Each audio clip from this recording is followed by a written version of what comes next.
watching the station covering all of the DMV. This is DC News Now. Good morning. Thank you for joining us on DC News Now. I'm Shanika Grimshaw. We're going to get to your top stories in just a minute. But first, let's check in with meteorologist Brittany Ward with a check on how it's going to feel today. Brittany, I know it's going to be really hot. Yes, it's going to be hot and humid as we head through the rest of the day today. So if you are going to be out and about, just make sure to stay hydrated and take multiple breaks in a shaded area. Now, the National Weather Service issued a heat advisory. That's what you're seeing on your screen right now, highlighted in that peach color for much of the region. This is going to be going into effect at 11, lasting until about 8 p.m. And that's because those feel-like temperatures today expected to be in the triple digits. But we are going to be tracking a few storms as we end out the work week. So keep it here. We'll have a full breakdown of that forecast up next. All right, Brittany, thank you. And breaking news this morning, 1,800 Pepco customers are without power in Northwest DC this morning. DC fire crews responded to a Pepco substation transformer fire on N Street just after midnight. And Pepco telling us they are addressing the issue and the fire is out. Pepco crews are working to get the power on. And new this morning, DC Fire and EMS pulling a person from a car in the Potomac River overnight. This was a scene you could see there in Northwest DC. They say a car fell into the Potomac River near the Roosevelt Bridge at around 11 last night. And the driver of the vehicle, a man, was able to get out and is expected to be okay. Crews now investigating how the car ended up in the water. And Montgomery County Police investigating a shooting in Germantown. This happened last night on Shadyside Way. They say 2 teens were shot and they were taken to the hospital. They're both expected to be okay. Police telling us they have a suspect in custody. Turning now to an updated story that we broke to you yesterday. A pickup truck carrying 9 people crashing in western Maryland overnight, and several are hurt. 2 had to be flown to a trauma center. Police say there were 4 people in the cab and 5 in the bed of the pickup truck, and the driver lost control on Carriage Hill Drive in Urbana, tossing several people out of the truck. And families in the area describing waking up to the sounds of sirens and helicopters. The helicopters were literally on top of our house. Praying for the kids and hoping they're okay. I worry about my son driving soon. 2 more years he'll be driving, so I worry about that. Investigators are checking to see if alcohol played a role in this crash. And in Montgomery County, authorities are investigating after a woman was killed in a crash involving a U.S. postal truck. It happened on Wednesday morning near a gas station on Connecticut Avenue in Kensington. They say the woman was trapped underneath the truck, and first responders say they got her out from under the truck and took her to the hospital where she later died. And a scene of relief in Maryland when first responders in Prince George's County found a man with dementia. He had been missing for days. DC News Now's Daniel Hamburg has more on the efforts to get to this heartfelt reunion. This is the moment Tuesday night that 78-year-old Woodrow Snyder was found and helped by first responders. His wife giving him a big hug and his daughter's emotional too. He was hugging us, telling us, don't worry, don't worry. You ladies are too beautiful to be crying like this. Don't worry. And he kept saying, that's my wife. Daughters Nia Snyder and Dr. Narissa Dix spent days searching for him in Henson Creek Park. My sister and I went out, in hazmat suits. Searching the woods. We had machetes, we had tree cutters. They say police were focused in the wrong areas where he'd been found before. People aren't a statistic or just a number or just data to base your investigation on or your search on. Each person in each case is going to be different. Despite what detectives told her, Dix didn't give up, and neither did the volunteers, including a woman and her dog who eventually found him. I think it's just really important for people to know to advocate for your family members. Don't wait for the police or for detectives to move on things. If you feel like you can find them, to do that. His family is grateful he's okay. Maybe he had food, maybe he ate some animals or something while he was there.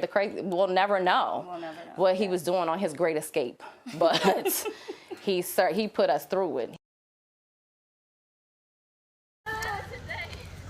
All right, that was Daniel Hamburg reporting, and we're told Snyder was taken to a hospital in Virginia. His family says other than feeling a little weak, he is overall doing well. Also in Prince George's County, $5 million in state funding is heading to College Park. This is to fix the storm water system and help cut down on flooding in the area. The money is coming from the Comprehensive Flood Management Grant Program, and it should improve storm drains and reduce chronic flooding in the Calvert Hills neighborhood. The state's environmental leaders say floods are becoming more frequent. We know just by watching TV every day that floods are getting more frequent, more intense. You know, the terrible tragedy in Texas is unfortunately becoming more and more of a norm. And here on the East Coast, we're in Hurricane Alley. We're low-lying near the Atlantic coast. So we don't have a minute to spare to start deploying these funds to take care of the people of College Park. And right now, there's no word on when the project will begin, but the state says it could be done in about 18 months. And now to Virginia. Changes could be on the way for Dulles International Airport. A board of directors recently approved a plan to be sent to the FAA. And development plans would stretch over the next several decades. New concourses, parking garages connected to the main terminal, and a 5th runway. And once approved by the FAA, the plans will become official development options. And when you think of pricey cities, you think of New York, LA, Boston, D.C., that comes to mind. But a new report with tough news for families in Northern Virginia, it shows the median rent there is among the highest in the country. DC News Now's Max Marcilla with more on what's driving up the cost. Here's some news for everyone living in one of these apartments in Arlington. It is a very, very expensive rent. Everyone living here already knows that. Now we have numbers to back it up. It's expensive. So expensive, a new report from ApartmentList.com finds Arlington is only behind 4 California cities when it comes to median rent, ranking 5th out of the country's 100 largest cities at more than $2,600 a month. DC ranks 13th. What's your reaction to that? I'm surprised. The Pentagon's right here, Amazon HQ2's here. There's a lot around the neighborhood, so yes and no. So mixed reaction, but undoubtedly one goal. I guess the purpose of this story is the lower rents, right? We like that. Well, who wouldn't like that? But the question is how to actually do it. So we put that question to Arlington County Board Chair Takis Karantonis. It is a supply-starved market, so the answer is supply. Karantonis says 63% of Arlingtonians are renters, and times of economic uncertainty makes building new housing quickly tough. We're investing a lot of money, a lot of policy assets into trying to rebalance the housing market. Short term, he says that looks like housing grants and rental support, but that won't help in the long term.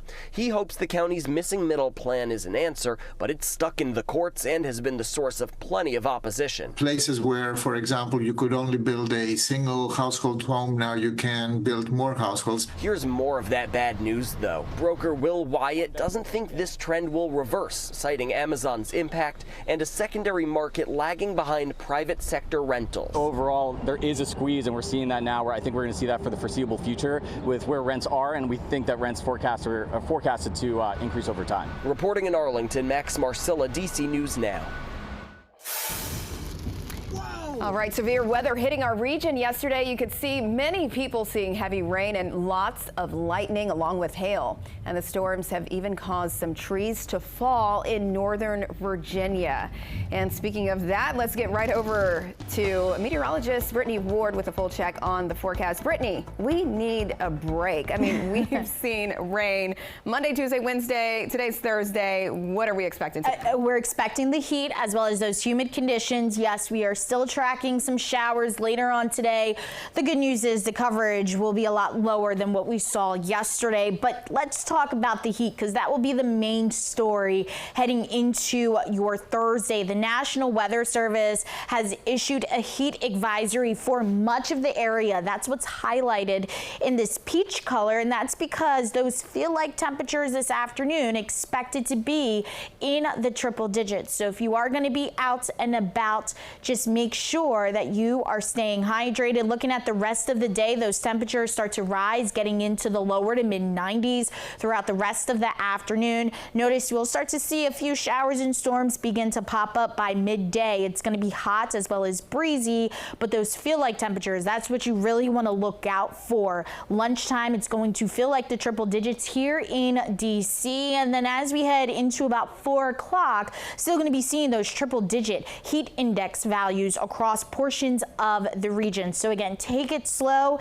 That heat really doesn't go anywhere. By 9 o'clock this evening, we're still going to be feeling like the upper 80s to lower 90s here in DC. And it's not until overnight that's when we start to see those feel like temperatures dipping down into the 70s. Now let's talk about the storms. Futurecast timing everything out. A few clouds will be lingering as we head into the rest of the afternoon. It's early this evening. That's when we start to see a few of those stray showers and storms begin to pop up. Again, really going to be isolated in nature. They're really going to be hit or miss. So not everyone is going to be dealing with those storm chances. As we head through the rest of your evening, a few isolated showers still possible as a cold front just sags south of us.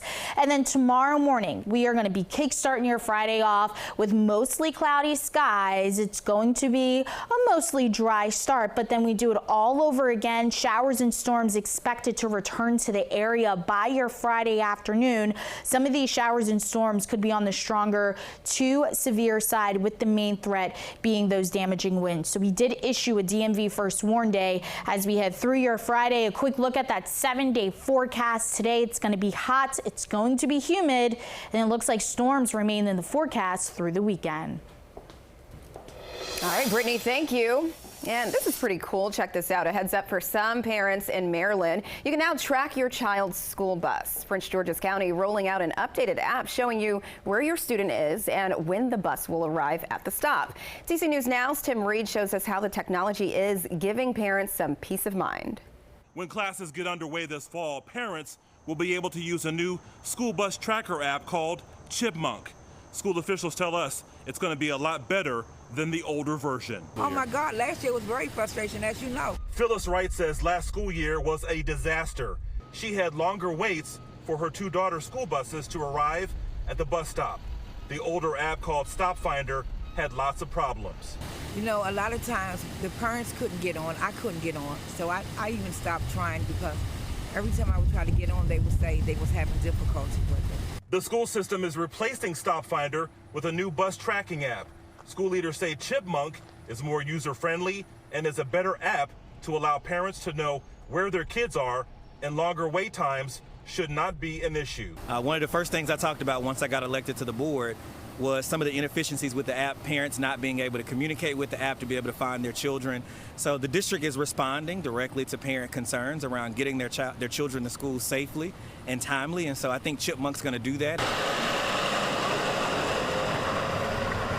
Many parents had complained the older app had glitch problems and could not accurately track buses and students' whereabouts. Yeah, I'm just excited for our new Chipmunk app that's going to be able to offer real-time updates. That's not something that we got with Stop Finder, so we'll be able to coordinate. School leaders tell us in a few weeks they will begin a new test pilot program to make sure the new app is working smoothly. In Prince George's County, Tim Reed, DC News Now. All right, Tim, thank you. Turning now to a moment of zen in DC this weekend. The Lotus and Water Lily Festival, it starts Friday, and it's at the Kenilworth Park and Aquatic Gardens. The National Park Service says you'll have a chance to see the peak lotus blooms and water lilies and immerse yourself in art, wellness, music, and culture. The festival starts Friday morning at 10, and it continues through Sunday. Very cool. All right, check it out. Looking ahead, WMATA is celebrating community connections with its annual Metro Fest. The family free fun day is next Saturday, July 26th at the Vienna Fairfax GMU station. And you'll be able to enjoy some music, snacks, activities, and a chance to check out Metro vehicles. The festival is from noon until 3. And that's all the time we have for you this morning on DC News Now. Be sure to stick around for more news and weather that's coming up on the news at noon.